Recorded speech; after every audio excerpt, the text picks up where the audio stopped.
Question 1.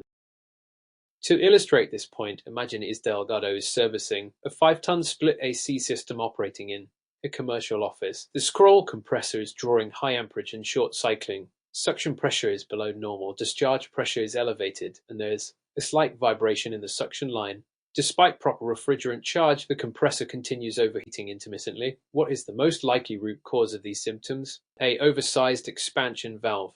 B. Compressor internal mechanical failure. C. Non-condensables in the system. D. Undersized suction line.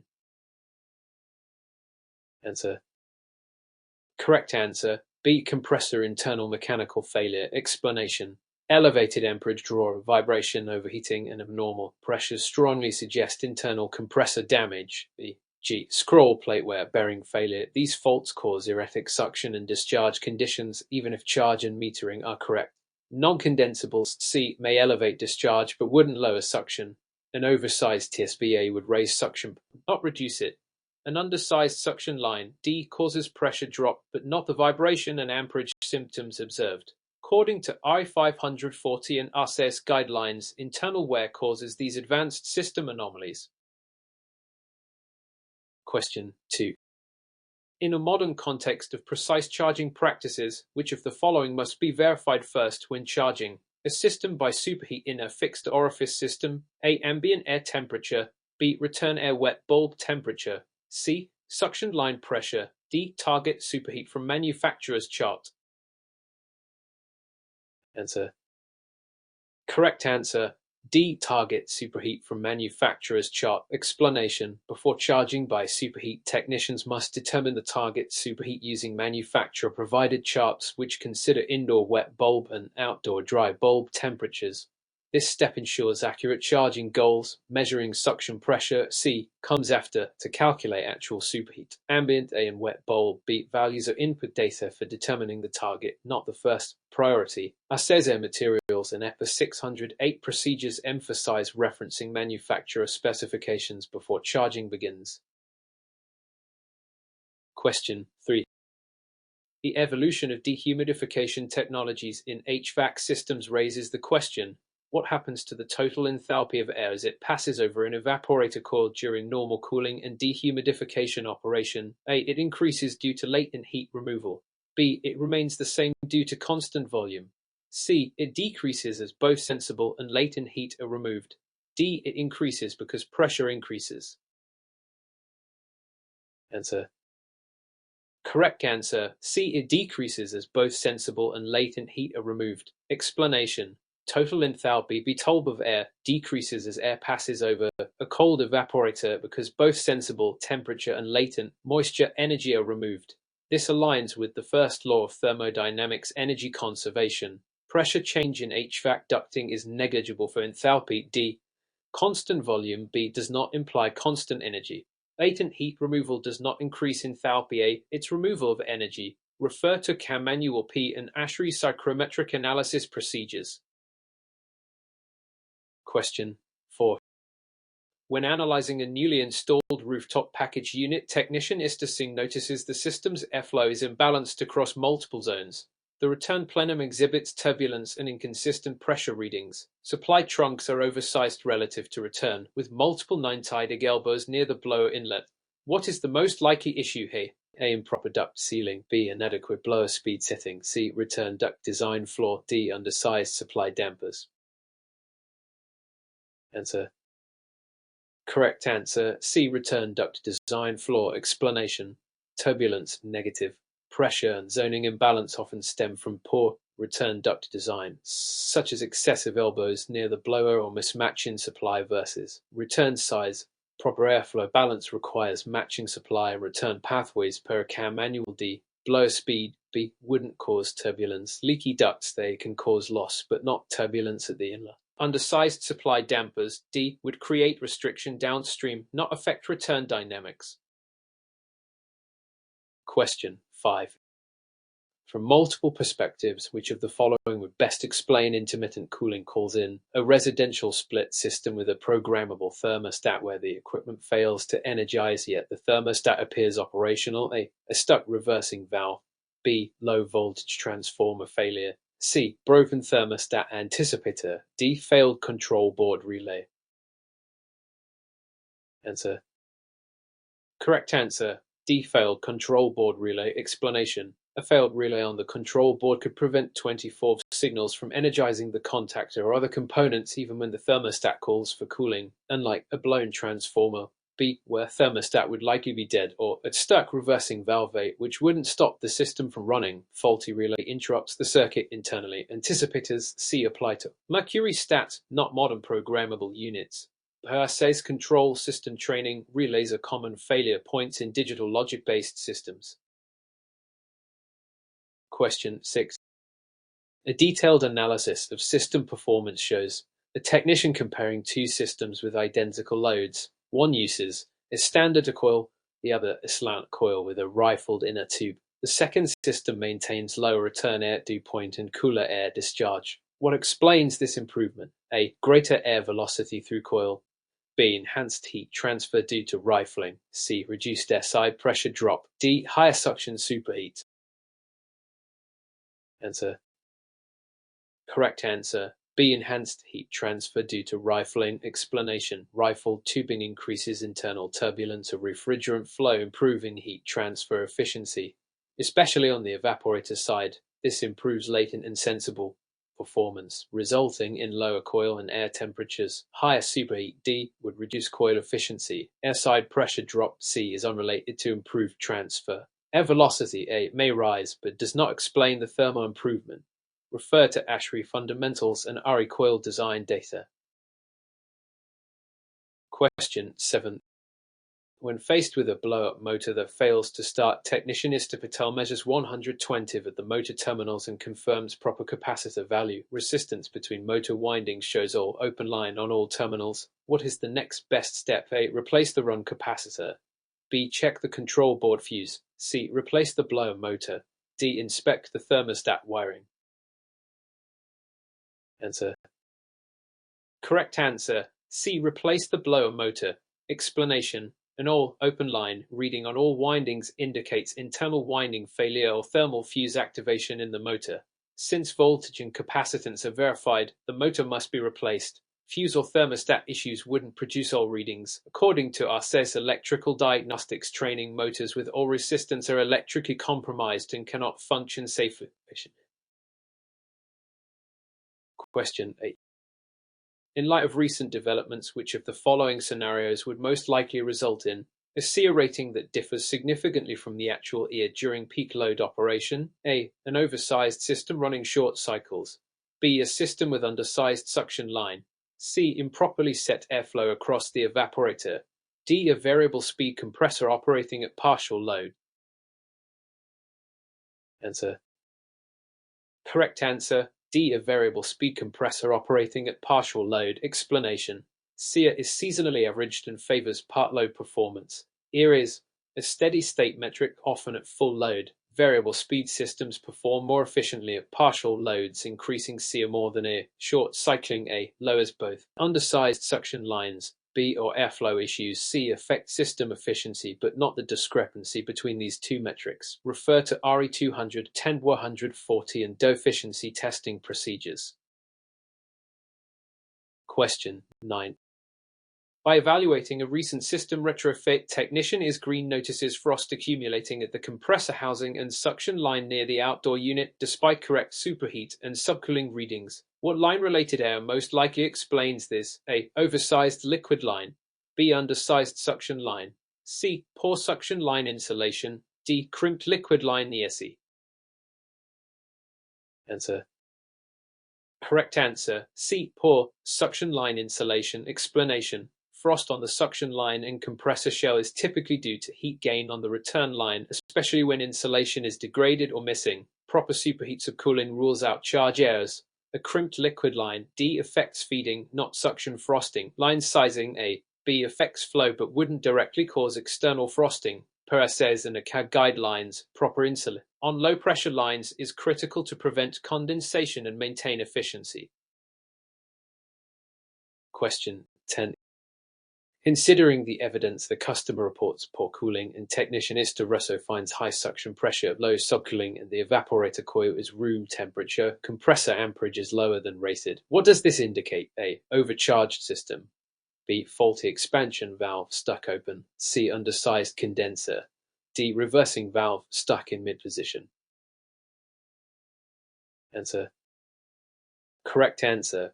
B. Faulty expansion valve stuck open. Explanation. An overfeeding ESV causes excessive refrigerant to flood the evaporator, leading to high suction pressure, low subcooling, liquid doesn't condense fully, and poor cooling. The compressor works less, drawing lower current. Overcharge A would increase subcooling. Stuck reversing valve D causes mixed pressures but often affects heating mode more. An undersized condenser C raises head pressure. RSES troubleshooting procedures support this diagnostic flow. Question 11. Throughout the course of troubleshooting an air-cooled condenser, technician is Vaughan measures a significantly elevated head pressure on a hot day. The condenser coils are clean, fans are working properly, and airflow is adequate. Ambient temperature is 96 degrees, but the coil surface temperature remains close to 120 degrees. What is the most likely explanation? A. Low indoor airflow across the evaporator. B. Insufficient subcooling. C. Radiant heat loading from reflective roof surface. D. Restriction at the metering device. Answer. Correct answer. C. Radiant heat loading from a reflective roof surface. Explanation. When a rooftop unit is installed over a highly reflective surface such as a white or metal roof, radiant heat can elevate the condenser's surface temperature and head pressure despite normal airflow. This is radiation-based heat transfer issue, often overlooked. RSES and ASHRAE guidelines advise considering environmental influences like solar gain or envelope reflectivity in head pressure anomalies. Subcooling and metering restrictions. B. D. Do not elevate coil surface temperature alone. Question 12. Taking into account programmable thermostat behavior, which scenario would most likely result in short compressor cycles and decreased dehumidification capacity? A. Thermostat installed near a return grill. B. Blower set to continuous on mode. C. Incorrect compressor delay setting. D. Loose low voltage wiring on Y terminal. Answer. Correct answer. A. Thermostat installed near a return grill. Explanation. Thermostats located near return air grills read artificially cooled temperatures too quickly, causing short cycling. This results in inadequate runtime for dehumidification, particularly in humid climates. Per manual RSES and thermostat placement guidelines, sensors should be located in central shaded areas away from direct airflow. On mode. B. Reduces latent removal but doesn't cause short cycles. Delay settings C and loose wiring D cause different issues such as failure to restart or intermittent calls. Question 13. When presented with a suspected refrigerant leak in a high-wall ductless mini-split unit, Mr. Thomas performs a nitrogen pressure test. After holding 300 psi for 20 minutes, no pressure drop is observed, yet the system shows signs of a slow leak over weeks. What is the most likely reason for this result? A. Leak is in a capillary tube not pressurized during test. B. Moisture in the system is freezing during test. C. Nitrogen molecules are too large to detect small leaks. D. Leak occurs only under vacuum or at low pressure.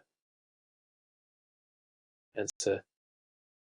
Correct answer. D. Leak occurs only under vacuum or at low pressure. Explanation. Certain microleaks only manifest when the system is under vacuum or low refrigerant pressure due to material contraction or faulty seals. E.g. Trader valves. Nitrogen testing is vital but not foolproof. Best practices per EPA. Section 608 and RSES include combining pressure testing, electronic leak detection, and standing vacuum test. Locate such elusive leaks. Capillary tubes A are tested if connected. Nitrogen molecule size C is irrelevant. It's inert and stable. Moisture freezing B is unlikely at ambient conditions. Question 14.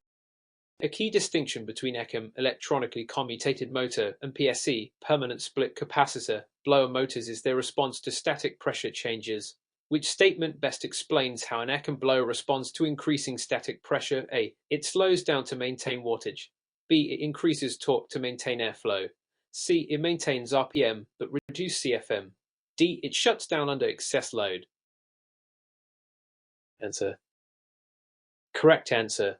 B. It increases torque to maintain airflow. Explanation. ECM motors are variable torque or variable speed. Depending on type, they can adjust torque output in response to static pressure changes to maintain desired airflow. SC motors cannot do this. They operate at fixed speed regardless of load. This makes ECMs ideal for systems requiring consistent airflow, especially in zoning or variable duct conditions. As per DOE standards, an RE 210-140 ECMs improve efficiency and comfort under variable conditions. Question 15. With the advent of high-efficiency equipment, RSES performs a manual J-load calc and selects a 3-ton system, but the homeowner insists on upgrading to 4 tons. Just to be safe, what is the likely result of oversizing in this context? A. Lower power consumption and faster cooling. B. Improved latent heat removal. C. Short cycles and reduced comfort. D. No significant effect if ducts are large enough. Answer. Correct answer. C. Short cycles and reduced comfort. Explanation. Oversizing causes short cycles, resulting in uneven temperature control, inadequate dehumidification, and lower system efficiency. Comfort suffers because the system shuts off before fully conditioning air, especially in humid climates. Per manual S and RSES principles, systems must match calculated loads, not exceed them. Larger ducts D. Do not compensate. Usage A. Typically increases and latent heat removal B. Decreases, not improves, due to reduced runtime. Question 16. In response to customer complaints of uneven room temperatures, technician Mr. Bryant calculates airflow and measures 0.8. External static pressure test in system rated for 0.5. Blower amperage is high. What is the most likely underlying issue? A. Excessively long refrigerant lines. B. Oversized metering device. C. Undersized ductwork or restrictions. D. Short-circuited thermostat wires. Answer. Correct answer. C. Undersized ductwork or restrictions. Explanation. A test above the manufacturer's rated capacity 0.5 weakest airflow restriction, typically from undersized ducts, dirty filters or restrictive grills. High static increases blower energy use and reduces comfort. Refrigerant lines A. Or metering devices B. Affect refrigeration, not static pressure. Thermostat wiring D. Doesn't impact blower performance. According to account Manual D and RSES airflow diagnostics, duct sizing must match system airflow for efficient operation. Question 17. Under the assumption that the refrigerant in an air conditioning system absorbs 60,000 B2 in the evaporator and rejects 75,000 B2 in the condenser, what does this reveal about the system's energy use? A. Compressor work input is 15,000 BUA. B. Heat pump is in heating mode. C. The condenser is undersized. D. Superheat is too low. Answer. Correct answer. A. Compressor work input is 15,000 B2. Explanation. By the first law of thermodynamics, energy out equals energy in. The compressor adds 15,000 B2 to the 60,000 BU from the evaporator to total 75,000 B2 in the condenser. This represents the mechanical work input. It doesn't imply heating mode. B. Nor condenser undersizing. C. And superheat levels. D. Are related. This energy equation, RSES teaches this principle using quant equals kin plus winput. Question 18. Demonstrated by indoor air quality studies, which of the following scenarios poses the greatest risk of equipment failure and reduced airflow? A. Using MERV 8 filters in residential units. B. Installing pleated filters without verifying static pressure. C. Monthly replacement of fiberglass filters. D. Installing filters downstream of the blower. Answer.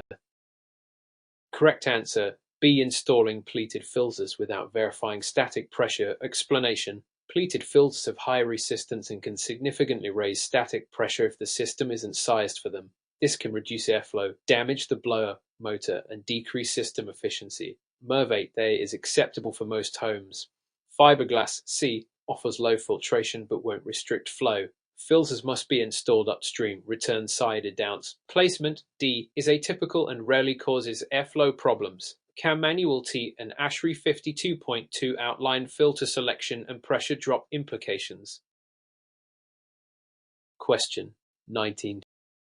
The growing trend in zoning applications with variable speed blowers presents the challenge. If zone dampers are mostly closed and no bypass damper is installed, what is the primary risk to the system? A. Reduced latent capacity.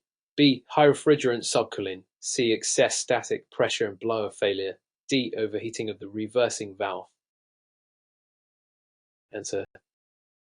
Correct answer. C. Excess static pressure and blower failure. Explanation. Without a bypass damper or pressure relief strategy, closed zone dampers create excess static pressure which can damage ECM or PSC motors, increase noise, and reduce system lifespan. Zoning must be balanced with pressure management. Latent performance state may also be affected but is secondary. Subcooling, B, isn't directly related. Reversing valves, D, aren't affected by airflow conditions. Per RSES zoning and VAV system design training, pressure relief is critical.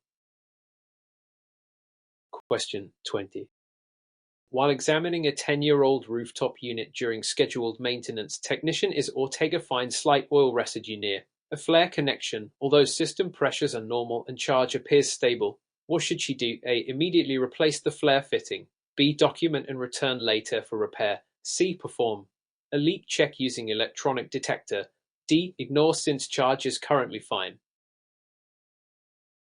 Answer. Correct answer. C. Perform a leak check using electronic detector. Explanation. All residue suggests a slow refrigerant leak even if pressures appear normal. Best practice is to verify with electronic or ultrasonic leak detection per EPA 608 and RSES procedures. Ignoring it, D. Risks future charge loss. Documenting, B. Is good practice but doesn't address the potential leak. Preemptively replacing the fitting, A. Warranted without confirmation. Flare joints are common leak points, especially after years of vibration. Question 21. With respect to the replacement of a condenser coil, technician is to Granger's brazing, a new liquid line connection. He properly purges with nitrogen during the process but skips the post-braze nitrogen flow. A week later, the system exhibits a partial restriction at the metering device. What is the most likely cause? A. Improper torch temperature control. B. Lack of nitrogen flow during brazing. C. Oxidation inside the tubing during cooldown. D. Excessive solder use at the joint. Answer.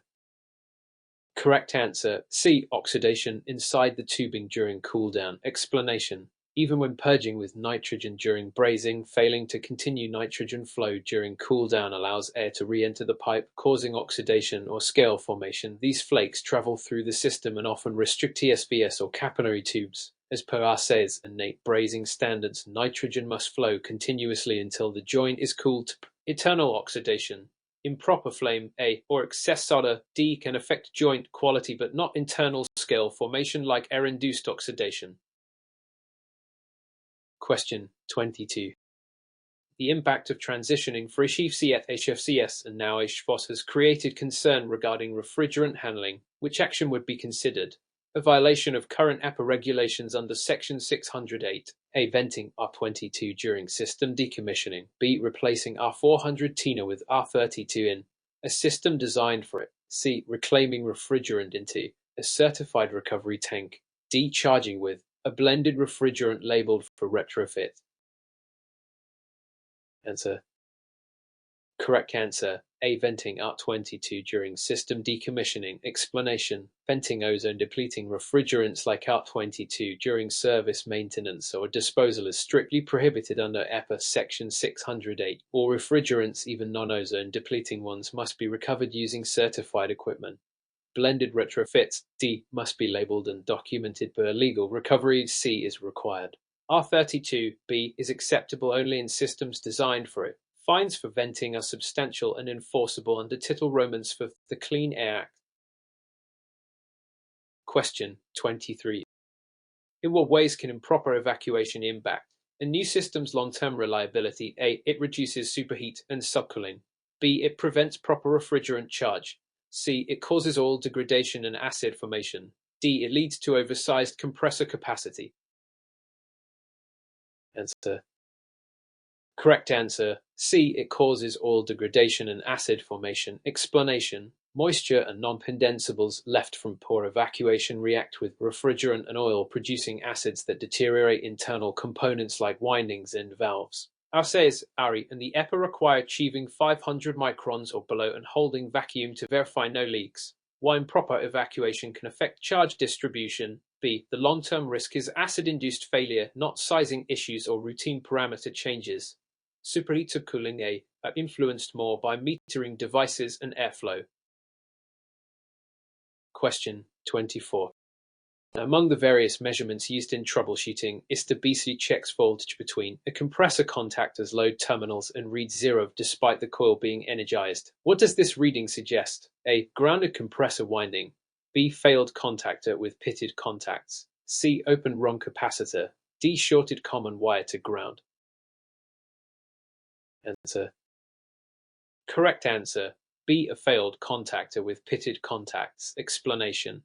A 0 reading across load terminals with an energized coil indicates no voltage is passing through, meaning the contacts are not conducting, typically due to pitting, arcing, or mechanical wear. Compressor ground faults, say, or open capacitors, C, wouldn't cause this exact measurement. Wiring shorts, D, could trip the breaker, but wouldn't show 0 across contacts. Textbook example discussed in RSES electrical troubleshooting training using ladder diagrams and contactor failure diagnostics. Question 25. The fundamental question is, why might an air conditioning system exhibit low suction pressure, high superheat, and normal subcooling even after proper refrigerant charge is confirmed? A. The compressor is leaking internally. B. The TXV is underfeeding refrigerant. C. The condenser is partially restricted. D. The indoor coil is dirty. Answer. Correct answer. B. The TXV is underfeeding refrigerant. Explanation. High superheat and low suction pressure with normal subcooling strongly suggest the evaporator is staffed, meaning the TXV is not opening enough. This can result from a faulty power head sensing bulb issue or loss of pressure charge. Subcooling is unaffected because the liquid line is full. Compressor leakage A or coil dirt D cause broader effects. The restricted condenser would increase head pressure and subcooling. RSES materials and Danfoss TSV guidelines cover this in TXV performance diagnostics. Question 26. During the process of repairing a split system in a confined crawl space, technician Carter uses a torch to braze a new suction line. Which of the following safety procedures is most critical in this environment? A. Using high-flow nitrogen to purge the area. B. Wearing a full-face respirator. C. Ensuring proper ventilation and fire extinguisher access. D. Purging the system with R400 Tina before brazing. Answer. Correct answer. C. Ensuring proper ventilation and fire extinguisher access. Explanation. Confined spaces plus open flame equals serious fire and fume hazard. Ventilation and fire safety, extinguisher on hand, are critical to avoid oxygen depletion or combustion of accumulated gases. Nitrogen is used inside the tubing, not the space, during brazing to prevent oxidation, A. Not to purge airspace. R400 Tina D is illegal and dangerous to vent or use for purging. OSHA and NFPA 7I emphasize confined space entry procedures, ventilation, and fire response readiness. Question 27. In summary of airflow issues, a technician observes that one room consistently stays warmer than others in a home despite identical supply grill sizes. Static pressure and total airflow are within normal limits. What is the most probable issue? A. Grill is oversized for duct size. B. Long duct run without balancing damper. C. Return grill is too close to supply. D. Supply air temperature is set too low. Answer. Correct answer. B. Long duct run without balancing damper. Explanation. Longer ducts have higher resistance and without balancing dampers receive less airflow than shorter runs. This results in poor cooling for the affected room. Grill sizing there is less influential without duct match. Close return to PC can cause short-circuiting, but wouldn't explain temperature discrepancy alone. Supply temp D is system-wide, not room-specific. A CAM manual DRUC. Duct runs be balanced via dampers for even room comfort. Question 20. The prevailing attitude towards smart thermostats is that they improve energy efficiency, but which of the following must be considered when retrofitting one into a legacy HVAC system? A. Y interference with control board. B. Lack of C-wire for constant power. C. Oversizing of indoor blower motor. D. Compatibility with existing ESI. Answer. Correct answer B. Lack of C-wire for constant power. Explanation: smart thermostats require constant 24V power, usually provided via the C-wire. Without it, thermostats may reboot, erratically, or lose settings. Older systems often lack a dedicated C-wire, requiring adapters or rewiring. Wi-Fi A doesn't interfere with HVAC control. Logic RSES are mechanical and unaffected. Blower sizing C isn't relevant to thermostat operation. RSES and thermostat manufacturers specify C-wire verification during smart device installs. Question 29. Looking at the data on compressor failures, technician Mr. H. Wang replaces a single-phase scroll compressor and installs a hard start kit. However, the system repeatedly trips on high-pressure switch shortly after startup. What installation oversight is most likely? A. Incorrect run capacitor sizing. B. Reversed line and load wiring. C. Non-bleed ESP not replaced with compressor. D. High outdoor ambient condition. Answer. Correct answer C. Non-bleed EXP not replaced with compressor. Explanation: scroll compressors cannot tolerate pressure imbalance on startup when paired with non-bleed TSES unless the hard start kit or internal bypass is installed, or ideally the TXP is replaced. High pressure trip during start suggests this imbalance. Ambient temps D alone wouldn't cause trip at startup. Incorrect. Capacitor A affects motor function, not pressure. Wiring B would cause failure to run, not pressure trip. Per Copeland specs and RSES guidance, matched components are critical. Question 30. Examining the consequences of repeated fuse blowing in a 24V circuit, Ismelina finds a burnt wire near the outdoor contactor and confirms 0.2 ohms between Y and C with system off. What's the proper diagnostic path? A. Replace the contactor and retry. B. Disconnect outdoor unit and test resistance again. C. Replace the thermostat immediately. D. Test compressor windings to ground. Answer. Correct answer B. Disconnect outdoor unit and test resistance again. Explanation: with low resistance 0.2 ohms, the circuit likely has a short to ground or direct short. Disconnecting outdoor components isolates the circuit for proper testing. If resistance rises, the fault is outdoors. E.g. contactor coil wiring. Replacing parts blindly. A. C is not logical troubleshooting. Compressor tests D are valid but later in the sequence. Per RSES and standard HVAC troubleshooting methods, systematic isolation is key to avoiding wasted labor and parts.